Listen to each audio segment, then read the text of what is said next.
Okay, hello at kumusta sa lahat ng mga ka-TH. So, ang pag-usapan natin ngayon mga ka-TH ay tungkol sa paano makilatis yung mga bato na talagang linagyan ng surface marker, no? Okay. So, marami pa rin dito ang hindi nakakaalam. Ang daming nangangagat. So, katulad nito mga ka-TH, ito po ay isang bato na matigas, no? Matigas. May mga guhit-guhit, di ba? Meron siyang mga guhit-guhit. Pero kung pansinin ninyo, malaki siya. Pero kung dalawang tao ang mag-usog nito or bubuhat nito, mabubuhat ito. Yan, nagagalaw nga. Kung dalawang tao. So, kahit may markings pa yan, hindi dyan maglalagay ang Hapon ng marka. Yung mga Japanese, hindi sila maglalagay ng marka dyan. Bakit? Ma-deform yan no?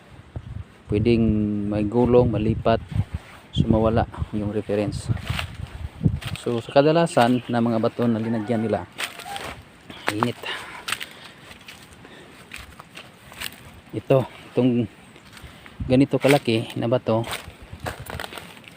halata na papasok pa siya sa loob, no? So hindi siya kaya buhatin kahit 5 katao. So kapag mayroong markings na makikita dito, posible yan na yung markings na yan ay gawa ng mga Japanese. Okay, so kapag nakakita ka ng bato na ganito at yung lugar ay may history, ulitin ko, history ha, hindi story, no? Kasi magkaiba ang history at story, no? Halimbawa na lang, ang history sa lugar ay matagal na nagkampo yung mga Japanese dyan. Saan yan matagpuan, saan yan ma-confirm? Doon sa mga municipal ninyo, no? Mayroong record yan doon. So yon. So kapag story, yan ay bilong sa haka-haka, no? Story ni Juan de la Cruz o ni kahit sino. Okay, so matigas, matigas na bato, solid rock. Okay, so puntahan natin ang isang bato na mayroong markings.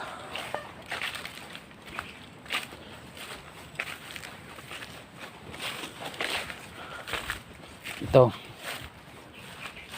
ang markings ay invisible, no? Halos hindi makita, ngunit engrave po yan, bilog yan, engrave, perfect yung pagkagawa, ganyan. Yun ang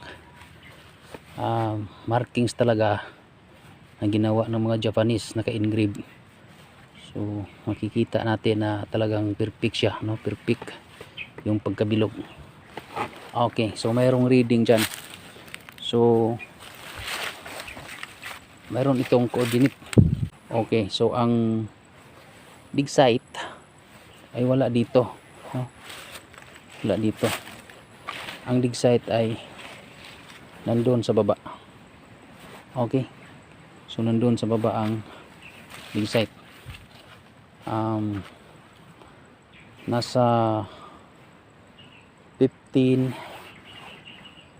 meters or 15 yards ang distance galing dito sa side na yan. So ang bato malaki, hindi basta-basta mabuhat ng 2 tao, 3 tao, no? Kahit 5 tao hindi yan magalaw kasi malaki siya papunta sa ilalim.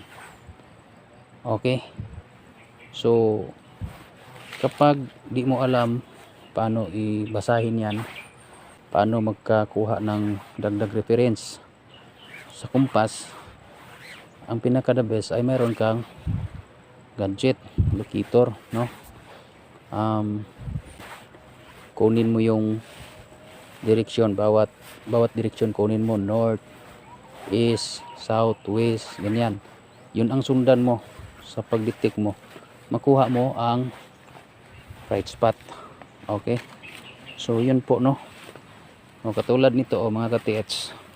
Solid rock din to, di ba? May biniyakan pa oh. Pero magalaw siya. Magalaw. So 2 tao, 3 tao ang magbuhat niyan ay mabubuhat yan. So hindi yan pwedeng lagyan ng markings. Hindi maglagay ng markings sa mga Japanese dyan. Okay, isa pa sa idea na ibibigay ko sa inyo. Tignan natin yung tiri ng lupa. Pataas. Tapos biglang gumanyan. Ganon. Okay. So ibig sabihin, mayroong tinutukoy ito. Daanan. So sinasabi ko kanina, yung dig site ay nasa baba. Mga 15 meters away mula dito pababa. Nung doon. So hindi ko lang masyado ipakita yung ano. Tapos naka-align yung bato. Yan. Naka-align yan. Punta dito.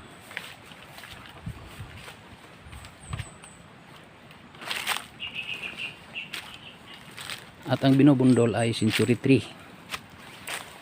Yun po. Punong marang. So puntahan natin.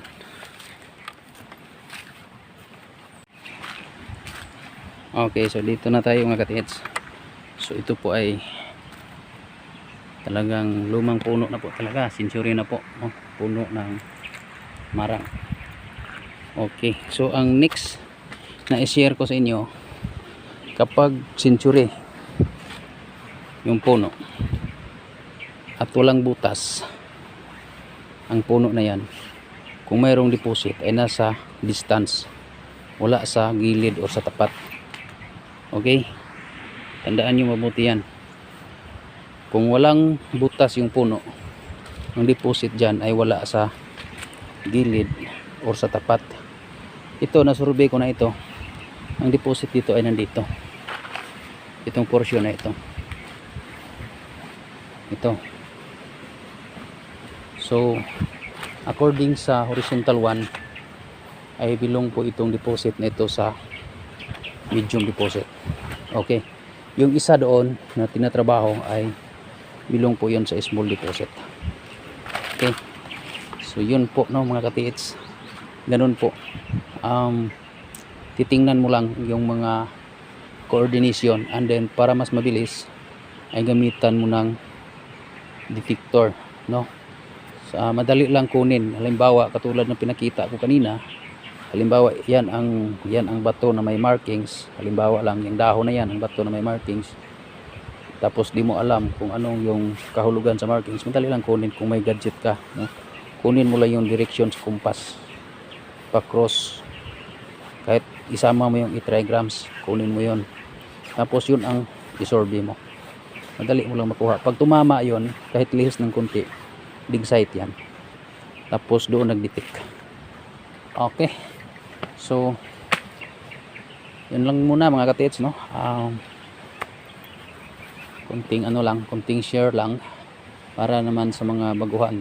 Marami tayong nakikitang mga post na kahit maliit yung bato ay ginagawang sign. Okay, dagdag ko lang mga ka-TH, no? Kapag alam na natin yung history, doon na tayo mag-umpisa na maghanap ng living witness, no? So kapag alam na natin kung ano yung istorya sa lugar, pwede tayo maghanap ng living witness. Okay, hanggang dito na lang mga ka-TH. Bye bye and God bless.